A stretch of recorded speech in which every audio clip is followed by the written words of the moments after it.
then we were also talking about how different varnas cannot tolerate a few things. Like for example, um, Kshatriyas cannot tolerate injustice. Okay. Yeah, Ignorance. ignorance, and so on. Yes. Okay, good. Thank you. Prabhu, is there a way to calculate what type of human are you on the level like 400,000 different types of humans?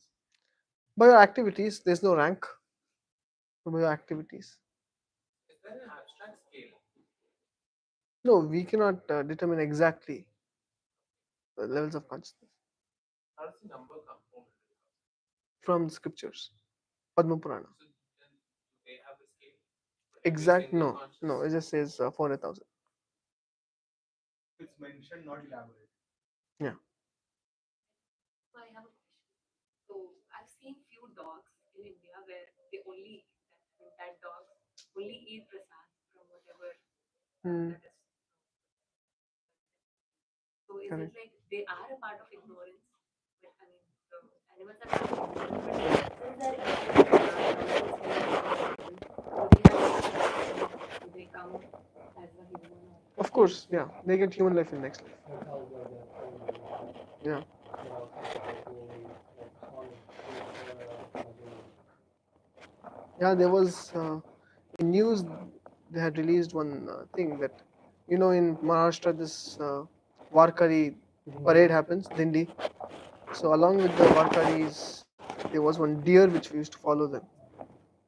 And wherever this particular group stayed, the deer would stay. Whenever they would do bhajan, it would also, hop around and dance with them. So definitely it has, definitely is going to get next life human birth, isn't it? So they also get benefited. Human birth.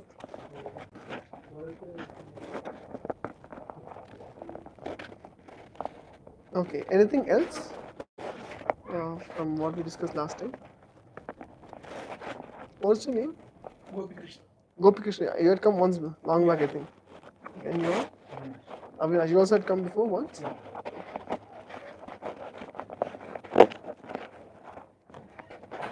Please, there's not going on. Stop right now. Thank you.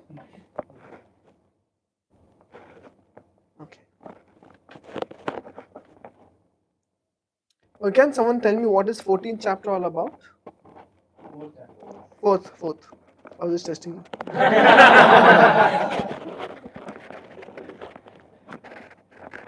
Yes? About the knowledge we are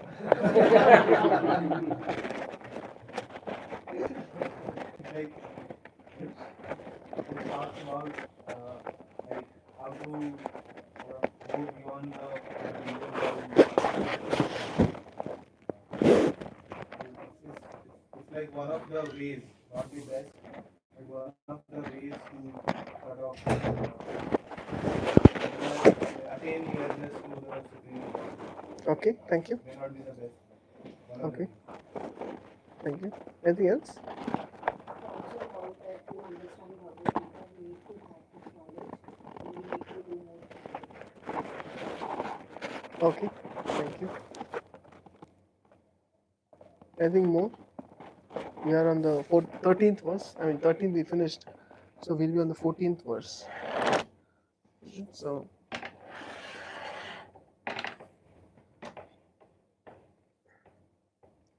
because we are going through Bhagavad Gita, it should not be we go through the Bhagavad Gita for the sake of it and don't recall anything what's happening. You should be knowing what is every chapter meant for or what is happening in every chapter. So feel free, no one's recording this, at least not you. They're not recording, they're recording me. They're not recording you. So feel free, what do you understand, what did you understand in the 4th chapter till now? Accordingly I can proceed ahead. We also discussed that one day you were showing us the whole PDF, right? Where it was told that how Bhagavad Gita has the gist of all the Purans. Yes, okay. And Krishna Of all the is Upanishads. shepherd, Cowherd. cowherd, overpowered and Jesus effort. and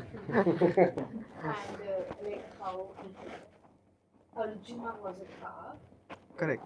and then that was the whole story. That how and and we also discussed how this knowledge was given before as well. I think that's even. Yes, in the And beginning. then over the years it got Lost. lost, and then again So what is the knowledge which got keeps lost? coming back to earth Yeah. whenever the presence of religion is gone. Very good. Yeah. Then again, like, and in similar way, Lord Krishna gave this to Arjuna also knowledge. Mm. And Arjuna also asked, I think this whole video was about why Arjuna. Arjuna asked, like, why are you giving this knowledge to me? And how can I ensure that this knowledge, that you are the God who is giving me this knowledge? That's where, because we don't remember anything from the past, but Krishna Remembers remembers everything. everything. Thank you. Very good. 70%. Very nice. Anything else? Anyone? You were saying something. Okay.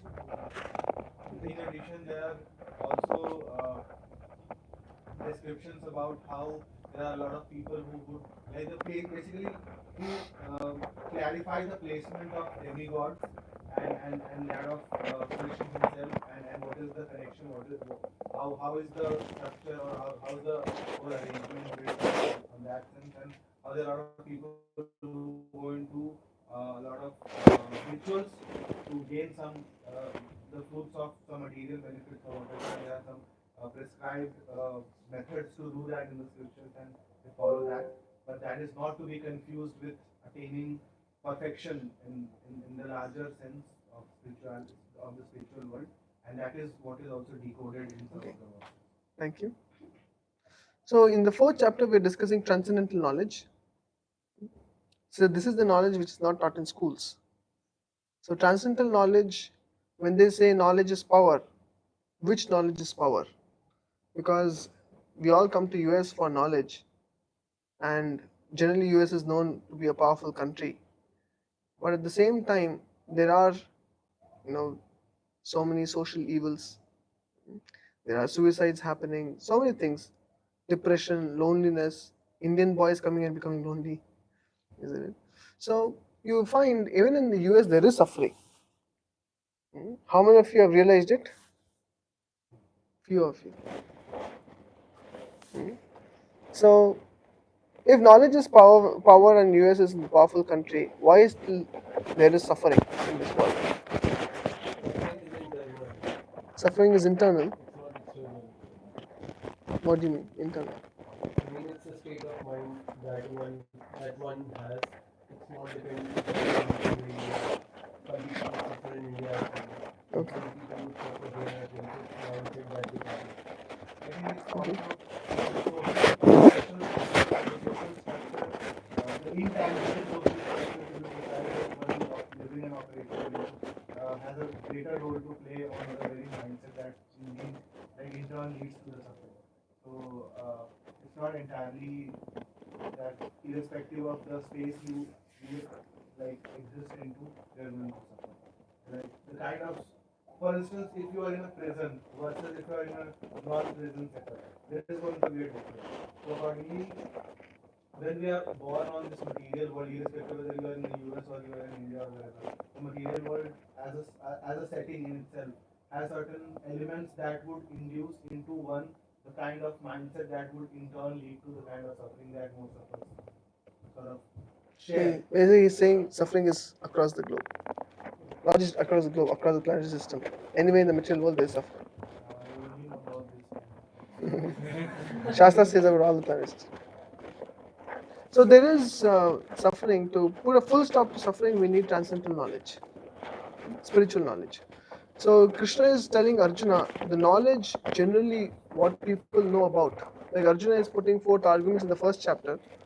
That means he also has knowledge, isn't it? But is it transcendental knowledge? Why will you not call Arjuna's knowledge transcendental knowledge? Because he was not willing to fight. Okay, so it's good. Ahimsa. No.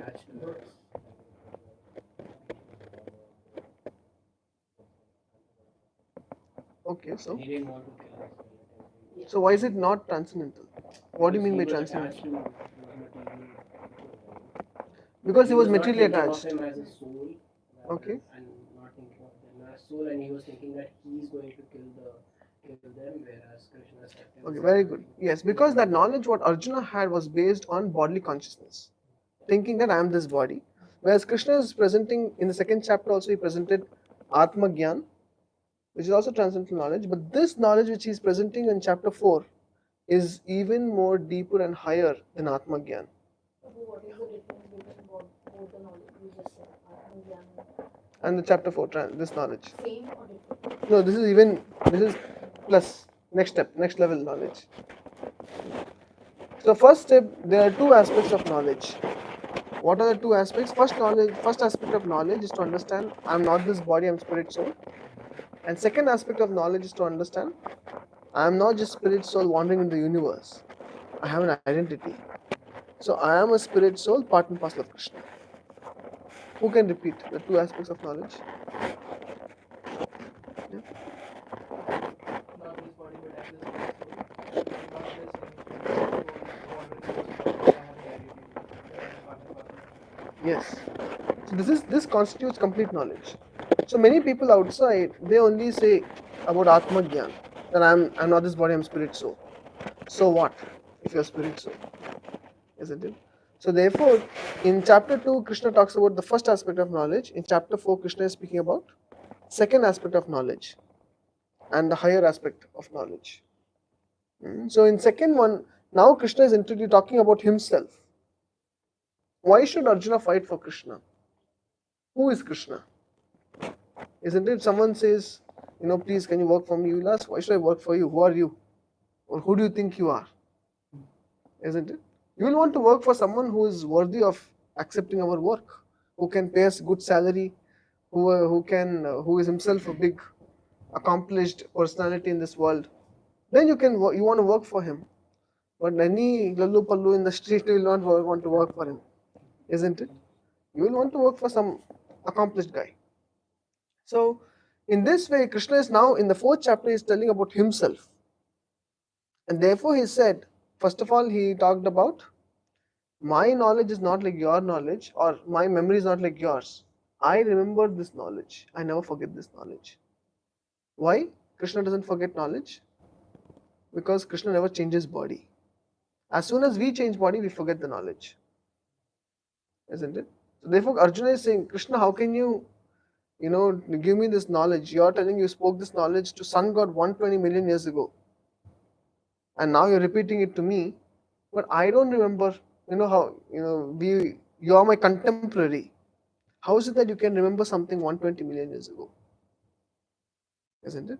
So now then Krishna said, Arjuna, you and me, we are different. I never changed my body. Whatever I spoke 120 million years ago, the past, the present, what will happen in the future, I know everything. Whereas you cannot know everything because you change bodies. So what Krishna did is first he told Arjuna, you are a tiny spiritual spark. I am the supreme whole, supreme spirit. So there is Jiva and Krishna, there is big difference. Ocean and sky difference. Then later on he also talks about the purpose of his descent. If Krishna is so great, why does he have to come to this material world? Why do we come to this material world? Because we are forced to. Even though we don't want to take birth, we are forced to take birth. We don't want animal body, sometimes we are given animal body. We don't want to go to school, we are forced to go to school. So we are bound. You can understand, we are bound. But is Krishna bound? Yashoda is taking stick and chasing Krishna. Is he bound? Why? How can you say he's not bound? If Krishna doesn't eat, Yashoda gets angry. If you don't eat, your mother gets angry. I'm saying you are bound. How Krishna is not bound? He's also bound to karma. He's also bound to karma. Correct. No, he's not. He's not bound. Isn't this the story like when in a different yug he came in the form of Ram and his real mother couldn't have a kid, like stay with him. Then he came as Krishna and then Yashoda was the mother from previous No, this is a story from someone's mind, someone's speculation. This is not written in the Shastras. So what is the difference? Leela for Leela. What is Leela? He's Huh? like his devotees, and to Okay. make them happy, that's why he does all these different Leelas. Okay. So he's bound or not Also, bound? he's trying to. He is bound, but at the He's same time bound. he's not bound. Also, he's trying to show that if you're trying to like chase me or see that like he's just trying to show the bodies, I guess, or He's just showing evidence. not showing anything, but it's what you can like get from it. He is bound, but just for that purpose, I mean, he doesn't have to be bound, but he is in that moment. He doesn't have to be bound, but he's bound. He's bound by what? Stick, Love. rope. Love. Yeah, he's bound by devotee's love. So actually, he's not bound in this world. Material world doesn't bind him. How do you know? This last week we studied. He says, Varnashrama I created, but all of you belong to Varnashrama. You have a psychophysical nature. Some people are artists, some people are poets, some people are engineers, some people are like the selfless workers. You all have natures. Krishna is saying, I am not bound by this Varnashrama system. Now in this today's verse, Krishna is saying, I am not bound by karma. Answer Aryan's question. He's saying. So Krishna is actually not bound. So why is Krishna explaining about himself? Because if we do not know who Krishna is, then we cannot really worship him. Isn't it? Krishna says in the 10th chapter of the Bhagavad Gita, Aham sarvasya prabhavo matta sarvam pravartate iti matva bhajante mam buddha bhava samanvitaha. Krishna says, if anyone understands that all the material worlds and spiritual worlds come from me, such a person being wise, he engages all his energy in my worship. That means no one can say, I know Krishna and not engage in his worship. Someone is not engaging in Krishna's worship, that means he doesn't know Krishna. Is that understandable? Prabhu, I don't have time to chant. Oh, then you have not understood who Krishna is. People don't have a glimpse also who Krishna is. No one can say, I know Krishna, but I cannot give him time. If you really know Krishna, you will give all your time. So, in chapter 4, what Krishna is doing is Krishna is giving a glimpse. Of course, this is happening on the battlefield. Krishna cannot say everything about himself. Who likes to speak too much about themselves? So, naturally, while speaking about himself, he's only speaking little here and there to Arjuna. And therefore, then you have Srimad Bhagavatam, which describes the pastimes of Krishna. Because Krishna being humble, he will not speak so much. But the devotees, they want to glorify Krishna. And that's Bhagavatam, Bhagavad Purana. So, in this, Krishna is telling Arjuna, please understand that you are, in second chapter, he said, you are spirit soul, and you are my part and parcel, but who am I? And try to understand that. Why should we understand the knowledge about Krishna? What will happen? This also we have done. What happens by understanding Krishna? We'll go back to him, okay. Anything else? We understand the meaning of life, purpose of life. How? If you understand Krishna, you understand your purpose. So, You'll serve him, okay, you'll serve him. Anything else? The two things that someone told you said a while back, we are not this body, we are and we are like part and parcel of Krishna. So, once we understand that, Goli mare Akash mein. Try anything, everything. This is 10th verse which we had completed. See? Text 10. Can you read loudly?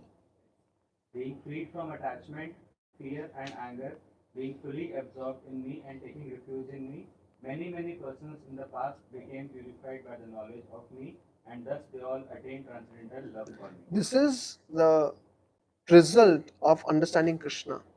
One becomes freed from attachment. What happens when we have material attachment? Material attachment causes burning of heart when we don't get it. It makes a fool out of us, material attachment. We don't even get to know we are attached. Someone has to say, Prabhu, we're attached. Until then, we don't even know we are attached. We can see others are attached, but we don't know what we are attached to. And material attachment, Other aspect, what happens as a result of transcendental knowledge is we become free from fear. Fear is very dominant in this world. Fear of lack of health, fear of accident, fear of death, fear of losing loved ones, fear of failure, fear of so many things in this world. But when we understand Krishna's knowledge about Krishna, we become free from fear. And then Krishna says free from anger. Anyone with anger issues here? See, you're understanding Krishna, when most of you have already overcome anger. Okay, some of you. Yeah. So being fully absorbed in me and taking refuge in me, many persons in the past have become purified by knowledge of me.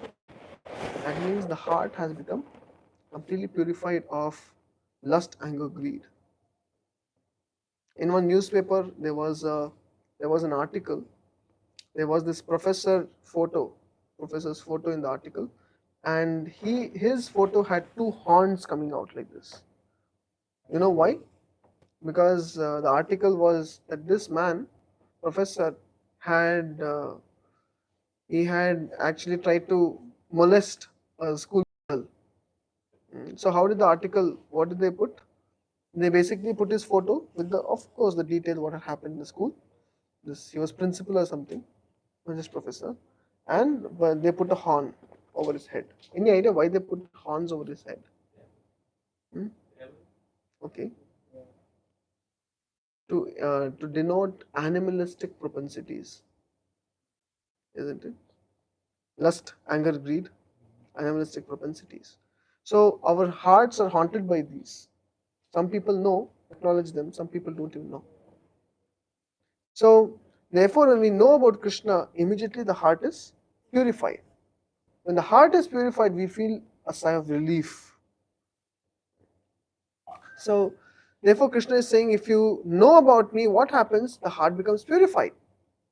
And thus they all attain love for me, like that he says. 10th one. So, this is why we are studying this 4th chapter. Why? Because we want to become purified at heart, and we want to understand what is the goal of life, and we can actually worship Krishna only when we know who Krishna is. So what is transcendental knowledge? Transcendental knowledge is knowledge about Krishna. Now who knows who Krishna is? Good.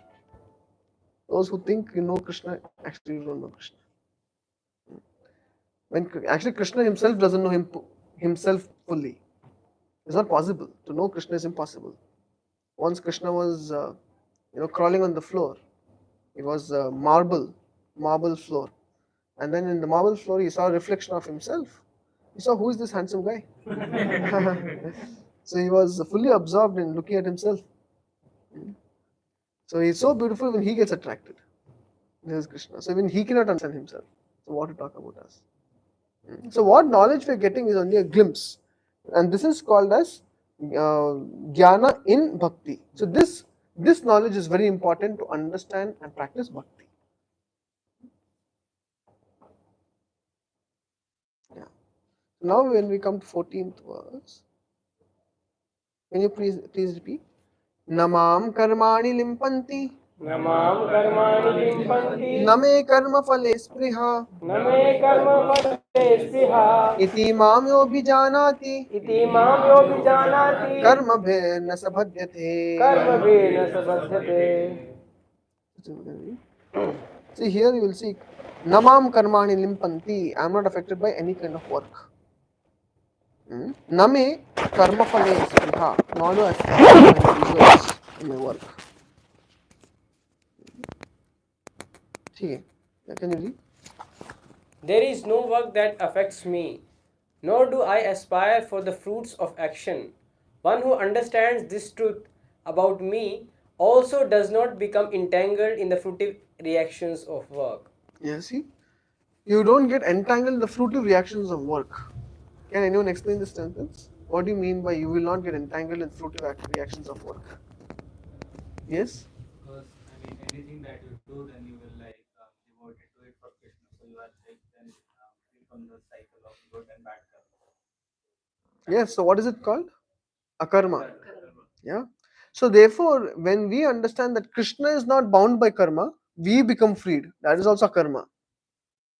That means you can only perform akarma only when you understand who Krishna is. If I'm actually, I can be serving Krishna. I can be talking about Krishna. I can say Krishna is so cute and Krishna is, I really love little Krishna and all that. But if we don't know how his nature, his transcendental nature, that he himself is not bound, what are his characteristics, if I don't understand that, then even if I serve Krishna, it has minimal effect. You able to understand? To serve someone, to serve Krishna, it should be done in full knowledge of Krishna. Then what happens when we understand? We don't get bound in this world. We'll become free. I can read properly. As there are constitutional laws in the material world stating that the king can do no wrong, or that the king is not subject to the state laws. Similarly, the Lord, although he is the creator of this material world, is not affected by the activities of the material world. He creates and remains aloof from the creation, whereas the living entities are entangled in the fruitive results of material activities because of their propensity for lording it over material resources. The proprietor of an establishment is not responsible for the right and wrong activities of the workers, but the workers are themselves responsible. Yeah. So here Krishna is saying he is like the king of, king of kingdom.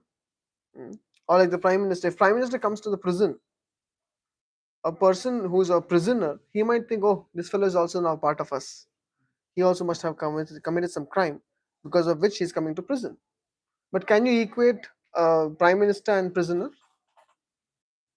But both are in the prison house, prison cell. So how are they not equal? Once they're in the prison cell, then they both should be equal. Prison house. They are equal in the prison house. I mean, if they are like actually, if they have like both done something wrong, then definitely yes. I would not differentiate between a prime minister and a prime. But I mean, if he is just visiting, then that's separate. Yeah, he's visiting. Oh, okay.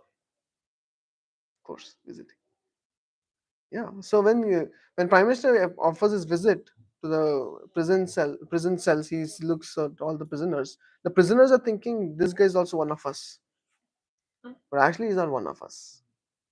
Why he is not one of them? Because prime minister comes by his own accord, goes by his own accord. But the prisoners, they cannot do that. They are bound.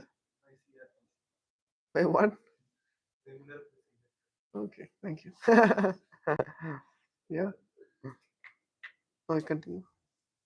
The living entities are engaged in their respective activities of sense gratification, and these activities are not ordained by the Lord.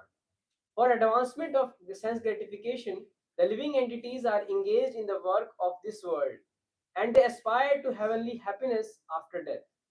The Lord, being full in himself, has no attraction for so called heavenly happiness. The heavenly demigods are only his engaged servants. Yeah. So what is being said here? Why? When do the living entities get bound in this world? We've already discussed about karma and everything in the past. So can anyone say when do living entities get bound in this world? When we do good or bad karma. Yes, when we do both, good or bad, we get bound, isn't it? So why doing good or bad binds us? Because the motive with which we do good or bad is for the purpose of sense gratification, sense enjoyment. You can tell them. You tell them, yeah, just tell them. Like one puts Yeah. oneself at the center of that action. Correct. Yes. So we have come to this material world. See, spirit belongs to spiritual world and material body belongs to material world. So why is spirit in the material world? Doesn't add up. The only reason why spirit is in the material world is because the spirit wanted to enjoy separate from Krishna.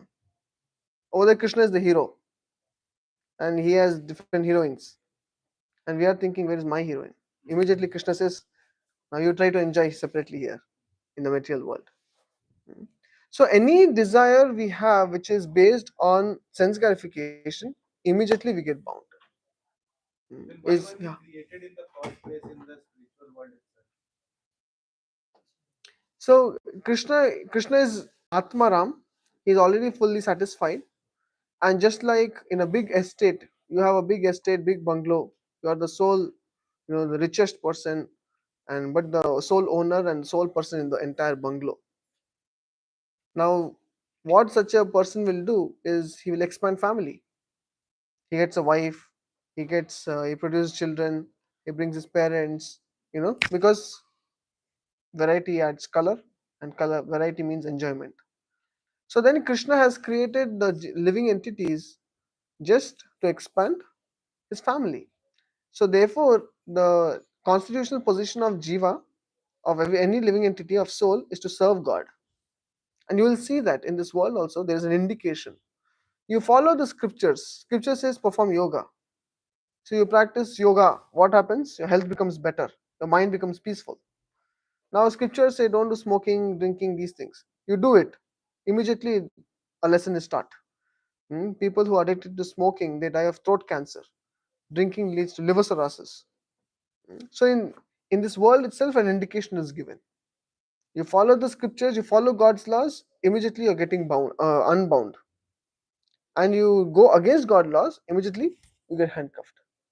So therefore, as a living entity touches, tries to enjoy anything, immediately handcuffed. That's our position. So Krishna has created the living entities to be engaged in his enjoyment, but not forcefully. Don't compare it with 16, 1700, the slavery. It's not like that. Not that there was slavery in the American continents. So we serving Krishna is not like that. The living entities serving Krishna is our natural position. Just like if you say what is the natural position of salt, you put salt in some dish. What do you expect the dish to be? Sure. Can you put salt in some dish and expect that it will become sweet? Yes. I think you need some introduction to cooking. Yeah. So therefore, it cannot happen. Similarly, what is the natural position of sugar? To be sweet. Now, can you put sugar in some dish and expect to be salty? Maybe Aryan. Isn't it? It cannot be. So that is called as natural position, or the term is called as dharma of the uh, thing. So similarly, now dharma of the soul is to love and serve. To serve. So how will you understand what is dharma? You put the living entity anywhere. Immediately he'll start serving someone. You put the living entity in a society, he starts serving the people of the society. For example, say your parents are coming from India they landed in JFK. So you yourself will go in a car, you'll pick them up, you'll carry their suitcase, isn't it? No, you are serving your mother and father. Or someone will serve their siblings, someone will serve their friends, someone is serving boss, someone is serving dog on the street. The dog will pass stool, and the owner goes and picks it up and throws in the dustbin for the dog. No one is there to pick up your stool, isn't it? But for the dog, it is there.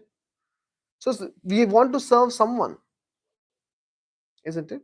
This is the nature. Just like you put salt anywhere, it becomes salty. You put sugar anywhere, it becomes sweet. You put the soul anywhere, it serves. Now, if someone says no, I don't like to serve anyone, then one serves his own mind.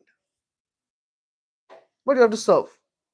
So therefore, Krishna says, what is actual dharma of the soul is to love and serve God, because we all want to serve the best person. Those Yeah. who got deviated from that in the spiritual realm were sent down to this place for Correct. transformation. Yes. And this place is created for that, Correct. meant as a transformation. Yeah, like teaching a lesson, reformation. Okay, you try to enjoy. Like once, a small girl, she wanted to really cook, but she was not old enough to start cooking because she's too young. She could even burn herself. So she went to the kitchen where the mother was cooking, and she told, "Mummy, mummy, I want to cook today." She said, "Arey, you cannot even reach the stove. What will you cook?" She said, no, no, nothing doing. Today I will cook. You go and take rest. So mother did not know what to do. So then what did the mother do? She went for shopping to purchase some vegetables. Along with that, she also purchased a kitchen set, toy kitchen. And then she brought it home and she gave it to the child. And she said, so, my dear, you can use this kitchen set to do your cooking. And the daughter, she became very happy. She started cooking. She was, I don't know, whatever she was doing, using the small bottles to add salt and whatever she was doing for hours together. Now she, after 3-4 hours of spending, playing with the toy, finally when she was hungry, can she depend on the toy? No. That time she went into the kitchen and she started pulling the dress of the mother and said, now I want some food. The mother asked, what about the food you made? Then she said, no, no, no, mommy, give me food now. Don't play with me. I said, so in this way, you understand, Krishna is the enjoyer. He's like the mother who can cook. And we are like the ones who are saying, Krishna, I'll also imitate you. We are my set of gopis. Oh, you want your set of gopis? Try to enjoy this toy in the material world. This is the toy set. We are trying to become Krishna here, the enjoyer. So we are trying in different ways from many lifetimes. And then Bahunam Janmanamante Jnanam Mam Prapadyate Vasudevam Sarvamiti Sam Mahatma Sudurlabha. After spending millions and millions of lifetimes in this material world, one rare soul understands, oh, Krishna is everything. Such a soul is very rare, Krishna says in 7th chapter, 19th verse. Then we understand, okay, I am not the enjoyer, I am actually enjoyed. Krishna is the enjoyer. So let me simply serve him. That is the true way to happiness. And that is like the daughter going and asking mother for food. And then mother will feed. So that is going back to spiritual world. Then what is the purpose of the spiritual world and the meaning of everything that happens in the spiritual world in the first place? And that's It is where the story enjoyment. begins from, right? So people say, no, just enjoy. That applies to spiritual world, not in the material world. In material world, you cannot just enjoy because everything is limited by time and space. So there is no just enjoy. The spiritual world is just there like a status quo. It's just there. See, whatever we want to understand, we can only understand with our limited perception of our experience, isn't it? So just like you can understand 3D, 4D, that doesn't mean you can understand higher dimensions.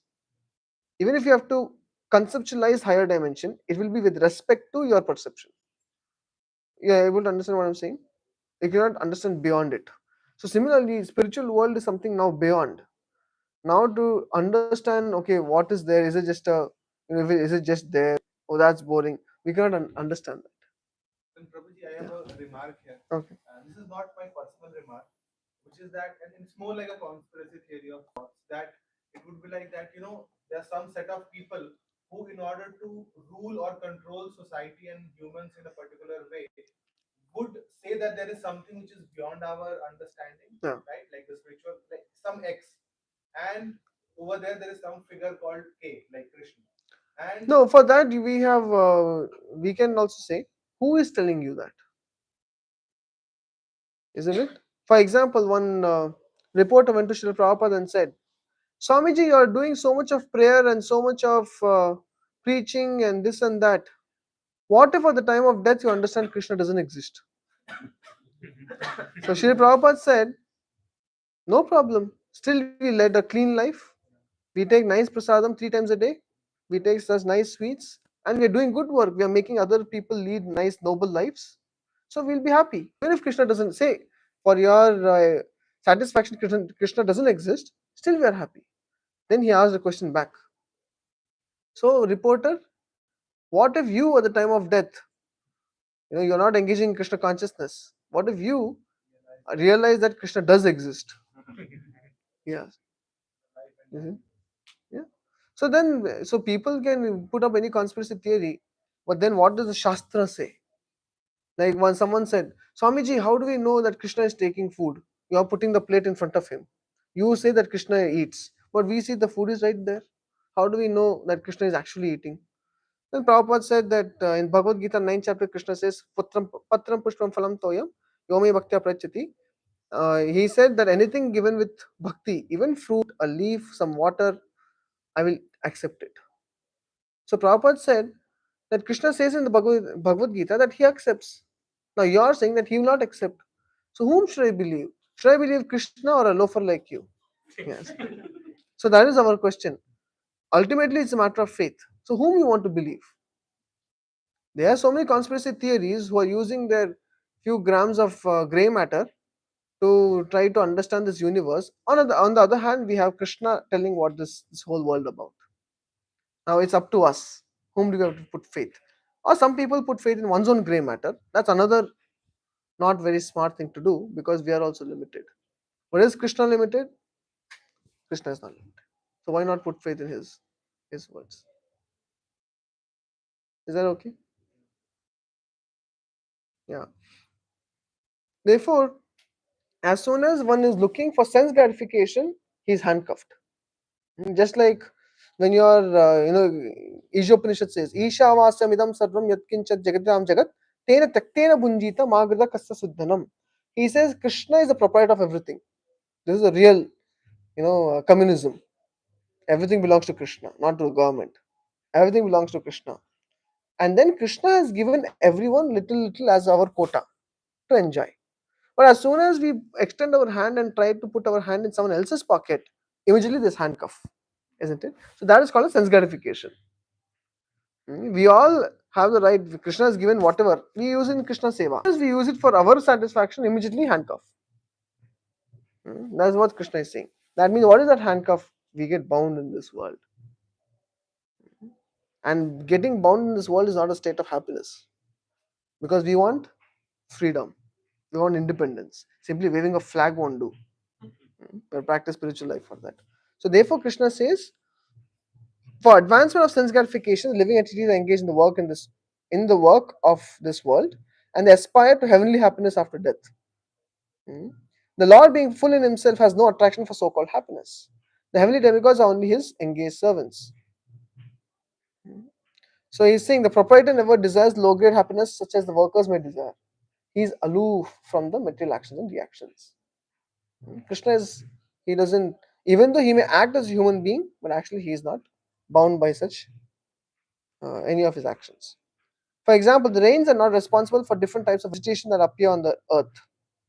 Although without such rains, there is no possibility of vegetative growth.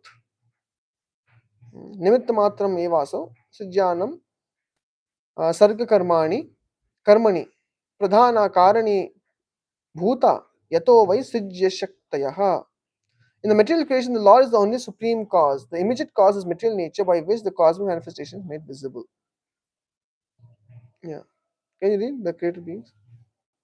The created beings are of many varieties, such as the demigods, human beings, and lower animals, and all of them are subject to the reactions of their past good or bad activities. The Lord only gives them the proper facilities for such activities and the regulations of the modes of nature. But He is never responsible for their past and present activities. Yeah, that means you cannot say, Krishna, why did you put me in this material world? It's all your fault.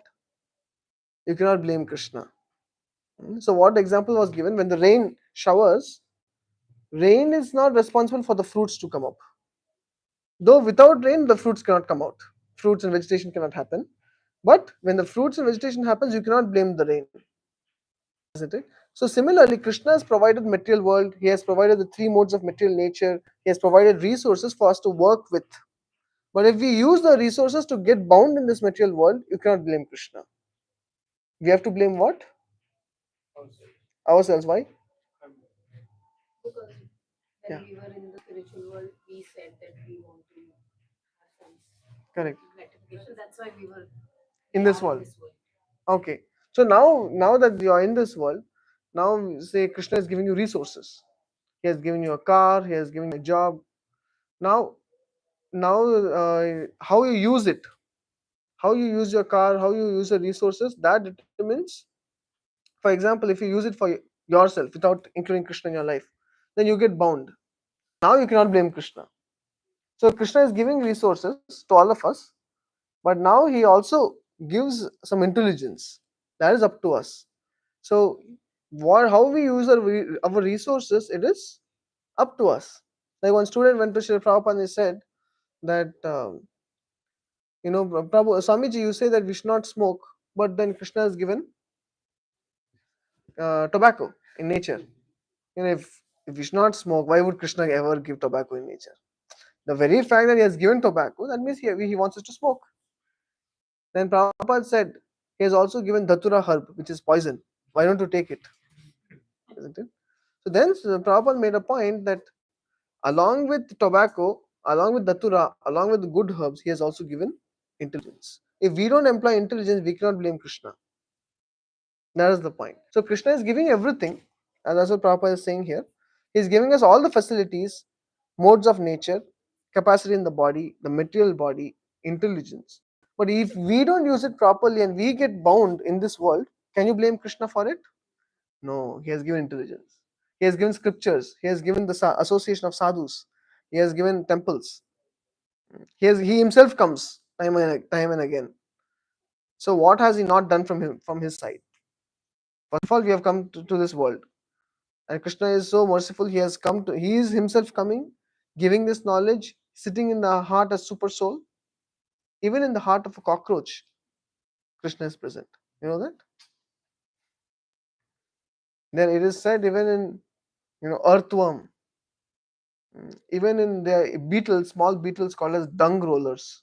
Ever heard of dung roller? So what this dung roller does, when any animal puts up dung in the forest, the dung roller goes on the top of the stool and starts making small balls out of it. Such creatures exist in this world. So Krishna is present along with that entity also. So Krishna is doing everything from his side.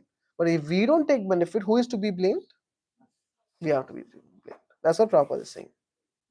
He is always aloof. He is never bound in this world. Then can you say, Krishna, you are not bound, but why did you make me bound? No. That's up to you. You want to be bound, you get bound. If you don't want to be bound, act in such a way that we are not bound. Is this clear till now? Not becoming too technical? Yeah. So Vedanta Sutra quotes, Vaishamya Naigrinye na sapekshatvat. The Lord is never partial to any living entity. The living entity is responsible for his own acts. The Lord only gives him facilities through agency of material nature, his external energy. This is what we understood now, isn't it? You can memorize this 2134. Vaishamya Nairgrinye na sapekshatvat. Vedanta Sutra. Yeah. So anyone who is fully conversant with all the intricacies of the law of karma does not become affected by the results of its activities. In other words, the person who understands the transcendental nature of the Lord is an experienced man in Krishna consciousness, and thus he is never subjected to the laws of karma. But one who does not know the transcendental nature of the Lord, who thinks that the activities of the Lord are aimed at fruitive activities, that means Krishna is also working. Krishna is the king, so he also has to earn. He also has to take care of family. He is also bound. One who thinks like that certainly becomes entangled himself in fruitive activities. Why? Because he has no hope of anyone getting him out. The only hope is that we understand who Krishna is and understand he can get us out of this world. But one who knows the supreme truth is liberated soul fixed in Krishna consciousness. Yeah? If it said Yes. you're not the doers, it is that Pre-planned. most of the Yeah, we are not. We are the doers. We never said we are not the doers. We are not the ultimate doers. Like not a blade of grass can move without Krishna's sanction. Krishna is sanctioning, he must have also sanctioned people who are coming back to him and the people who are going to still be here because of the consciousness. Consciousness is decided or it's something You choose. that we Yeah. What is the level that you, what is the level of consciousness that you require to get back there? Krishna consciousness. The level is called as Krishna consciousness. I think you are asking how to determine or when we will know that. Or what is the minimum level? Minimum or Yeah. maximum. Like what is the minimum pass percentage? 30. Like that.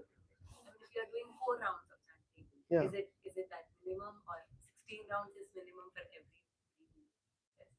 What Prabhupada Well, said. Krishna says that how much you are doing your best. Hmm. So with the what we are teaching with the knowledge of the Bhagavad Gita, like initially when we get to know about chanting, yeah, you do for concentration, 1 round is sufficient. But later on, you can even chant 4 rounds as you get to know more. Fourth chapter means at least 4 rounds. Then you come to eighth chapter, 8 rounds. 16th chapter, 16 rounds. And in 18th chapter, you increase the quality of 16 rounds.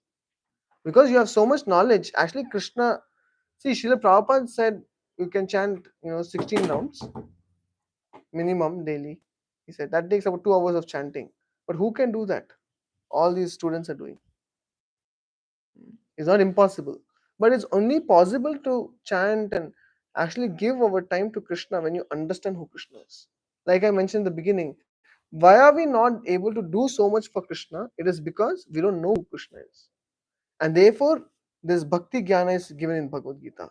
More and more you know about him, more and more you want to give everything to him. Like that. When you know he's your actual father. Actually, he's the father.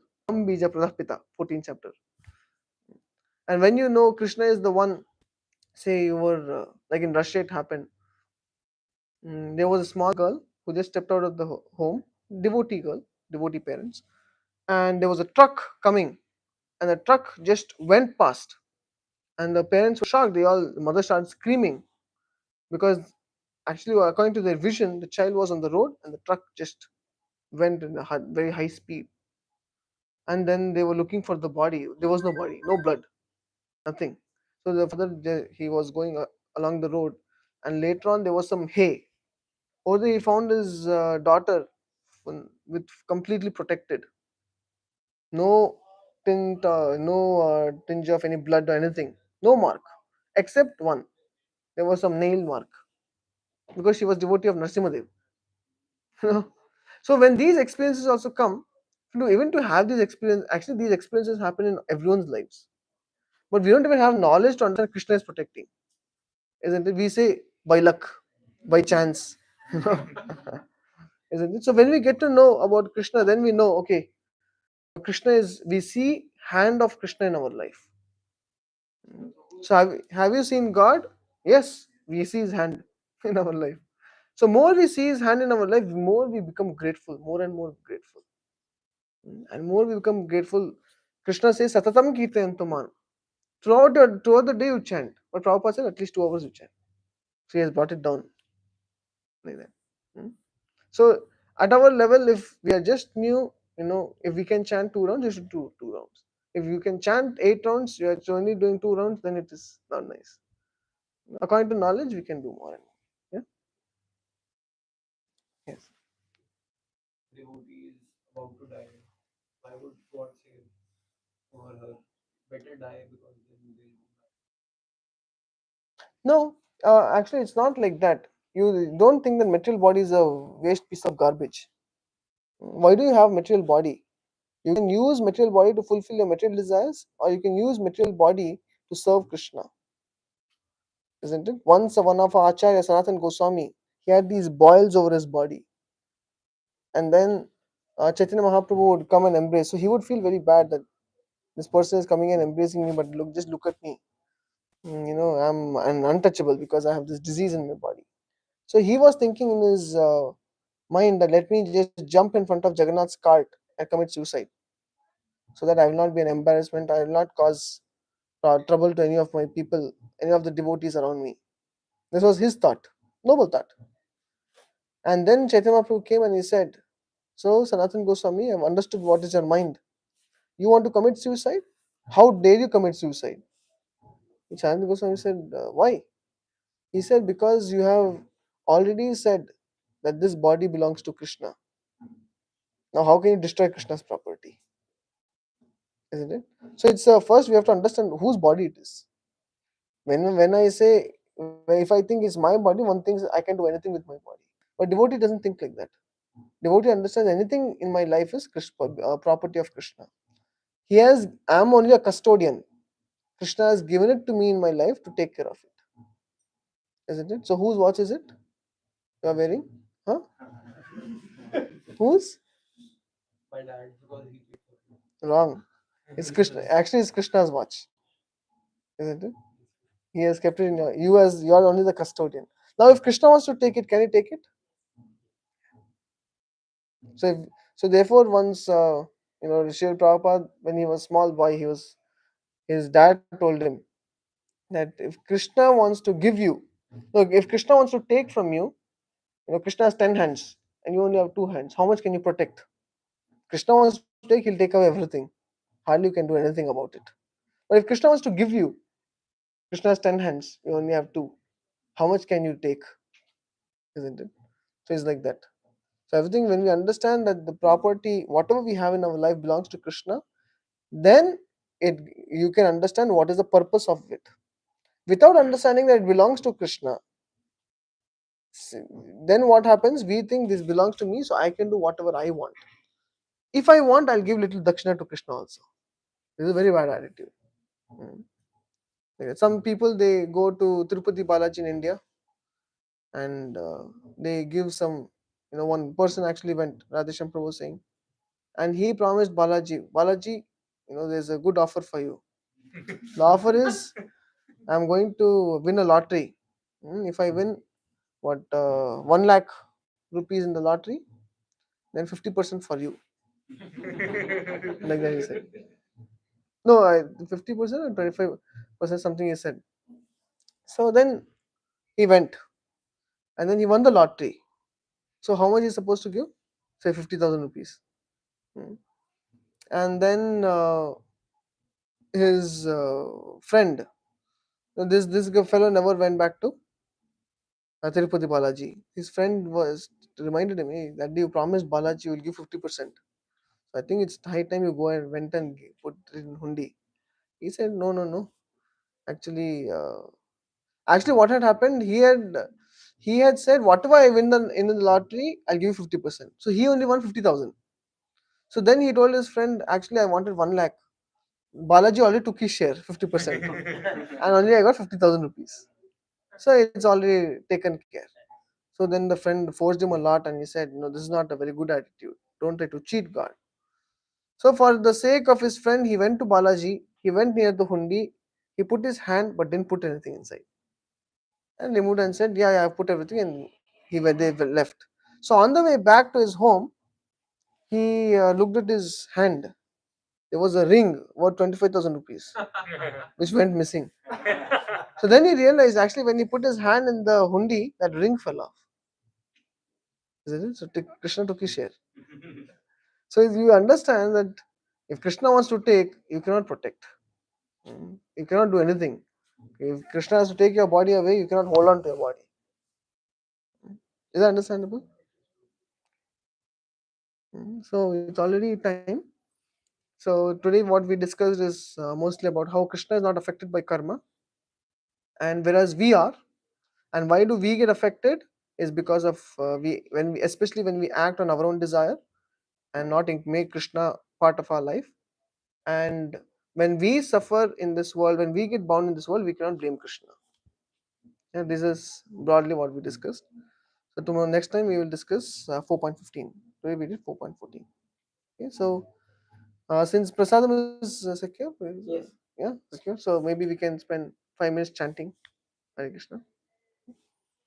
Jai Shri Krishna Chaitanya, Prabhu Nityananda, Shri Advaita, Gadadhara, Shiva Asadi, Gaura Bhakta Vrinda.